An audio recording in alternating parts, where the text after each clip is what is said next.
গান নিয়ে কোনো ভাবনা আছে কিনা নতুন করে? হ্যাঁ, আছে। হ্যাঁ, সেটা একটা ভালো দিক হচ্ছে যে এর মধ্যে অনেক সময় পেয়েছি গানের এই জিনিসটাকে গুছানোর। তো ইনশাআল্লাহ হয়তো সামনে আরেকটা কোনো কিছু ভালো খবর দিতে পারবো। অভিনয় না গান কোনটা এখন বেশি কমফোর্টেবল মনে হয়? আমি দুটোই কমফোর্টেবল। আমি তো গান শিখেছি ছোটবেলা থেকে, ওটা তো একটা ব্যাপার। আর অভিনয় তো অনেকদিন ধরেই করছি। এটাই আমার পেশা। সো দুটোই আমার কাছে সমান প্রাধান্য, বাট অভিনয়টা একটু বেশি। শিল্পীদের রাজনীতিতে যুক্ত হওয়া মানে এই ব্যাপারটা আসলে আপনি কিভাবে নেন, এটা একটু আসলে বলবেন এটা আসলে। যার যার ব্যক্তিগত ব্যাপার। আমি পার্সোনালি কখনোই রাজনীতির ধারে কাছে বা আগে পিছে ছিলাম না, থাকবো না। আসলে শুধু ফিল্ম মিডিয়া না, এটা প্রতিটা সেক্টরেই তো অনেক দিনের মানুষের যেটা বললাম যে কাজের থেকে বাইরে ছিল। তো কিন্তু আমি দেখছি যে অলরেডি কিন্তু আমরা সবাই স্বাভাবিক পরিস্থিতিতে ফেরত গিয়েছি এবং কাজ হচ্ছে। এবং যত বেশি আপনার কাজের পরিস্থিতি সুস্থ স্বাভাবিক হবে, তত বেশি কাজের পরিস্থিতি বাড়বে। যেমন এই যে এই সেলনটা আজকে ধরেন ফেমিকেয়ারের ওপেনিং হচ্ছে।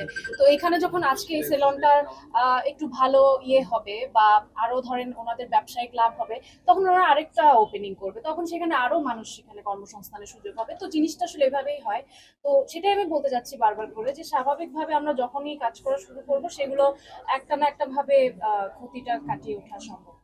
সিনেমা বলতে এখন আপাতত একটা ওয়েব ফিল্মের কথা হচ্ছে, হয়তো সামনে শুট করে শুরু হবে। আর এছাড়া কিছু নাটকের স্কেডিউল দেয়া আছে। এই তো বিজ্ঞাপনের কিছু কাজ এই চলছে। রিসেন্ট আপনার কলকাতায় একটা কাজের কথা ওটা তো হয়েছিল, আমি ওইটা ক্লিয়ার করেছি, ওটা আর করছি না। সো সামনে দেখা যাক, যখন পরিস্থিতি স্বাভাবিক হবে তখন যদি আবার কাজ হয় তখন জানাবো। আসলে এটা মনে হয় আমি রাইট পার্সন না অ্যান্সার করার জন্য, যেহেতু আমি কখনো আসলে ওই রিলেটেড কোনো কিছুতে আমার কখনো সংযোগ হয়নি বা আমি সে সম্পর্কে খুব একটা জানি না। তো যেটা আমি জানি না সেটা সম্পর্কে কোনো কমেন্ট আসলে করতে চাচ্ছি না। তারকারা বিভিন্ন শোরুম বা বিভিন্ন ব্র্যান্ড ওপেন করছে। ফ্যামিকেয়ার উদ্বোধনে এসেছেন।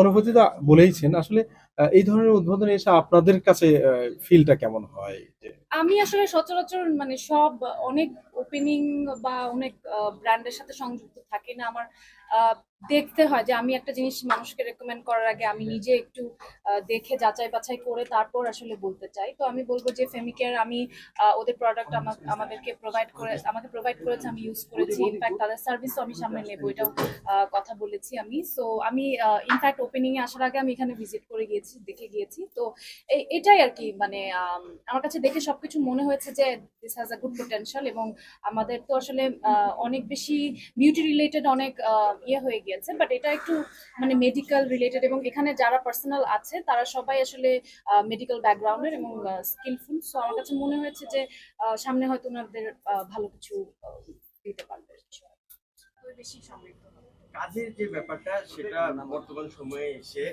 ফিল্ম এবং মিডিয়া দুটোতেই বড় একটা ক্ষতির সম্মুখীন হচ্ছে। মানে এই ব্যাপারটা আসলে আপনি কিভাবে দেখছেন, এবং অনেক মানুষ বেকার হয়ে পড়েছে যারা ছোট কাজ করতো, যারা বড় কাজ করেছে তাদের তো অনেক জমানো আছে, কিন্তু যারা ছোট কাজ করতো, যারা এই কাজ দিয়ে আসলে ডিপেন্ডেবল, তারা কিন্তু এখন বড় ক্ষতির সম্মুখীন হয়েছে। তাদের উদ্দেশ্যে আসলে কি বলা?